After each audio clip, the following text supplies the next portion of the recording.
My panel today is Mary, Christine and Val. And our topic is about friendship. And that's a lovely topic to discuss, I think.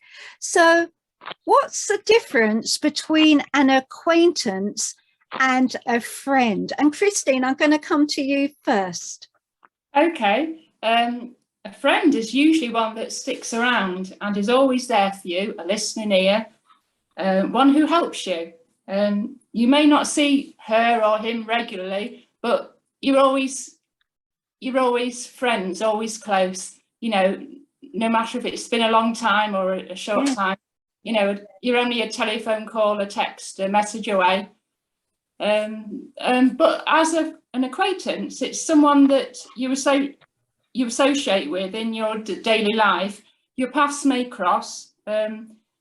Maybe a friend of a friend you have met but didn't intend to meet. So might be a friend of a friend, or it might be a cashier in a shop, and you get talking and you may meet that person again in the park or in the street. So somebody you don't sort of regularly meet is an acquaintance, I'd say. Yeah. But yeah, a friend is always there for you, you know, a listening ear. You know, you get your special friends, don't you? Yeah, good point. Yeah, and like my mum, you know, has always been my special friend. You know, you get family members that are always special friend, and my sister and brothers. Yeah. So you can have like special friends within the family or special friends that are not part of the family. Okay, so Val, what's your take on that? Christine, that was brilliant. Thank you. Okay. My thoughts around. This is something that I gave a lot of thought to as a young Christian. I think that, and this is not a criticism, but we can be very selective. Now, when Jesus came and he gave his life for us, you know, he did it for everybody. And I think we have a choice when we meet people to either make them a friend or not. Yeah. And unfortunately, as human beings, we do that. You know, when people make mistakes in our lives, we kind of shut them out and that's it. End of story. And I'm not saying that we can, you know, we have to put ourselves into difficult situations. But for me, friendship is everything. You know, there's a quote that says, if you say one nice thing to somebody that day, yeah, you're going to make their day. Yeah, because they're probably surrounded by people that are never going to say anything nice about them. And that's being a friend. Yeah. So my view on it is not about how other people run their lives, but how I run my life and what kind of friend I want to be. And when we look at Jesus as an example, we've got everything there laid down before us. You know, he laid down his life for each and every one of us. Are we prepared to do that for each other? You know, and I think we have to be very aware of segregating, you know, friends, not friends, and be careful that we don't do that. And I'm not saying I'm perfect. Please don't take that as, you know, it's just something that I thought about a very long time ago as a Christian. What kind of a friend or what kind of a person do I want to be? Okay. Yeah, I think that's a good challenge to yourself there as well, isn't it? What sort of friend do I want to be? What do you think about that, Mary? Well, Christine, yeah, I agree entirely about that you can know somebody for a long, long time as a deep friend, and you can just pick up where you left off. I think that's a brilliant thing about friendship. There's no jealousy in it. There's nothing like that. There's no emotion in it. It's just loyalty and a deep connection. Yeah. And what you're saying, Val, is right as well, that we can't afford to be exclusive as Christians. We've got to include everybody. But there are different levels of friendship. Yes. And you have like superficial friends, and yeah, you can love people, you can love your enemies, Yeah. but with friendship, as C.S. Lewis writes it, that it's a deep connection that does separate you, because you've got something in common that other people haven't got in common with you. Yeah. And I think as disciples of Jesus, we're going to find more and more that the friends we had when we weren't Christians aren't going to have so much in common with us as they used to. So that kind of superficial friendship drops off a bit. You might still have the sense of humour in common with them. You might have lots of other things in common with them, and you can love them just the same. But you haven't got that deep connection where you can confide in them about everything and be forgiven, you know, if you let them down.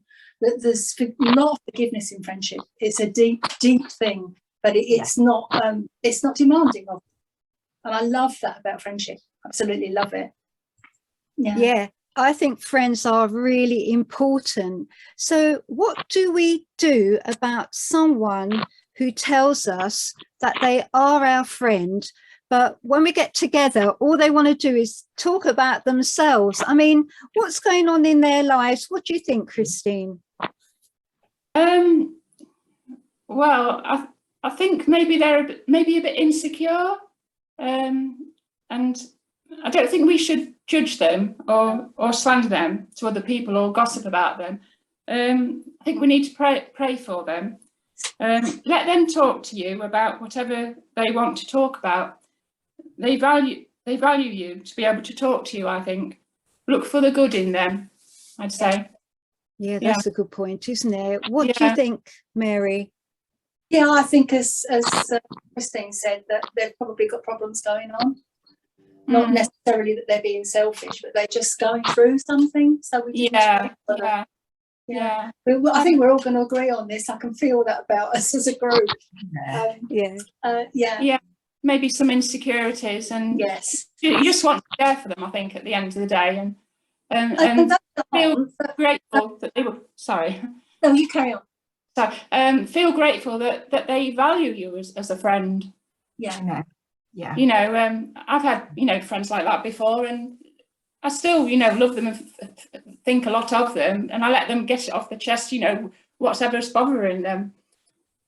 Yeah, on the other hand, you can't afford to let them drag you down, because I think sometimes if it's a deep problem, it can really drain you. That's true, Because there are people, it just sometimes means that they're just not friends. that from their point of view, they're not friends, where you're willing to love them, but they just can't let you in because they're too upset with whatever they're going through. Yeah, I think at the end of the day, God brings people into your life that will build you up and help you grow as a Christian. And sometimes, certain friends that drag you down, God can steer you away from them, I think. Yes. Yeah, I agree with that entirely. Yeah. And Val, have you anything you want to say? Do you agree? Yeah. Obviously, I've been a counsellor for a long time. So I'm looking through those eyes and listening. We can only give what we have. Can't give any more.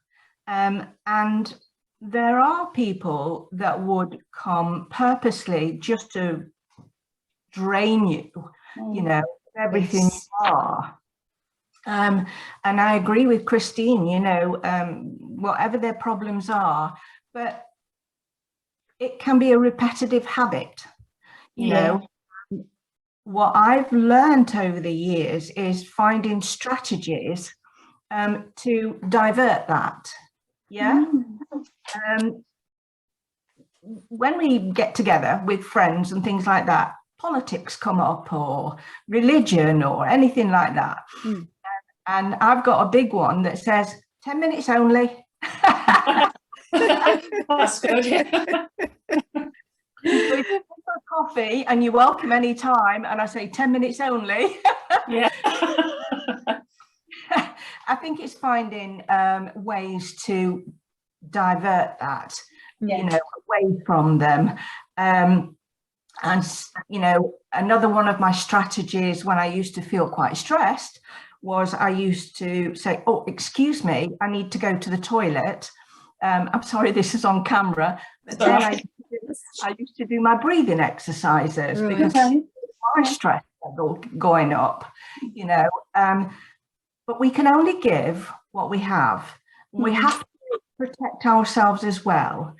It's who we are. I've got amazing friends from infant school, and I'm 67. How blessed am I? All over the world, I've got friends, you know. One of the big things in my life has always been my friendships and my close friendships, and I've got so many. I'm so blessed. And that's not because I've selected them. It's because I believe that God has brought them into my life for a reason. Excuse my throat. How do you feel about that? Yeah, I agree. I think that's really good. And also, you mentioned that sometimes friendships can drain you. It has to be a two-way thing, doesn't it? Oh yeah, yeah. It really does. I think sometimes, you know, if you're getting together with a friend or you're going to their house, I don't like to overstay my welcome, because you can drain people yourself. So, you know, I might sort of limit it to a half an hour, or, you know, you don't want to stay too long, and, you know, you need to respect each other's space. You know. You can feel the atmosphere sometimes, can't you? So, like, if it doesn't flow well, you can have to play it by ear, you know. I think strategies are important. They are, definitely. For yourself, and work out what's the best strategies for you and for the person that you're with at that particular time. I know it sounds harsh, but it's not meant to be like that. Oh no, it doesn't sound harsh. It's meant to bring respect to the situation. Yes, absolutely. I found that at work, when I was working, I found that quite often I had to have a strategy to stop people talking, because I had to get on with my job. Yes. And you learn how to do that kindly. Yes. It's being tactful and being polite, isn't it? I think. Oh, absolutely. Well, you can be kind of as blunt as you want sometimes, but it's the way you say it sometimes. Yeah, that's right. In kindness, because they seem so genuine. Yes, absolutely. I agree with that. Yeah. It's good to be genuine, isn't it? For sure. And sometimes there are people who feel quite lonely as well, aren't there? You know, like maybe the older person, they don't see anybody, maybe just when they go shopping, and that's it, you know. And it's difficult, isn't it? Because they have probably lost a lot of their friends because they are older. So it's important that they do have some kind of friendship, do you think? Absolutely. Yeah, for sure. I think in, you know, some towns it's good to have like friendship clubs like we do in our town, you know, for the old people, you know, they can do some crafts or socialise, and, you know, friendship set up for the elderly. Christine, that's what I used to do. Yeah. Did you? Yeah, and that's a valid point, isn't it? So ladies, we're going to stop there, and we're going to pick up on this on part 2 next week with friendship. Thank you for joining me today. Thank you. Bye. Okay, before we carry on, just to say, I'll have to get Paul to edit this bit, just to say there's a lot of crackling noise I'm getting, and I don't know where it's coming from. I don't think it's Mary. Okay. It's like a lot of rattling noise going on. So I don't know where it's coming from. Oh, I can't hear it. I haven't got any here. No. I think there's a lawnmower a few gardens down, but that's not in the house. Oh, it's not that. Okay, well, we'll carry on and hope and pray that it comes out okay. That's why I thought I'd stop it there. I wasn't going to stop it. I can hear a faint lawnmower. It's like 3 houses down, but it's all not, my doors are shut. No, it's a crunching sound. It's probably electrical. Yeah, it sounds electrical, like too near a mic or something. I'm not sure, but anyway, we'll carry on. I've got a freezer on, but I don't think it's that. No, it's not that. No, I must say, Jeannie, before you put it on again, that I feel so much like we're on Strictly when we're doing this, because you know, Strictly Come Dancing, when they say it's Saturday night and it isn't Saturday night. No, it is like that, isn't it? I feel like that. I'm lying. Okay then. So we'll pick up from here, shall we? Okay. Yeah.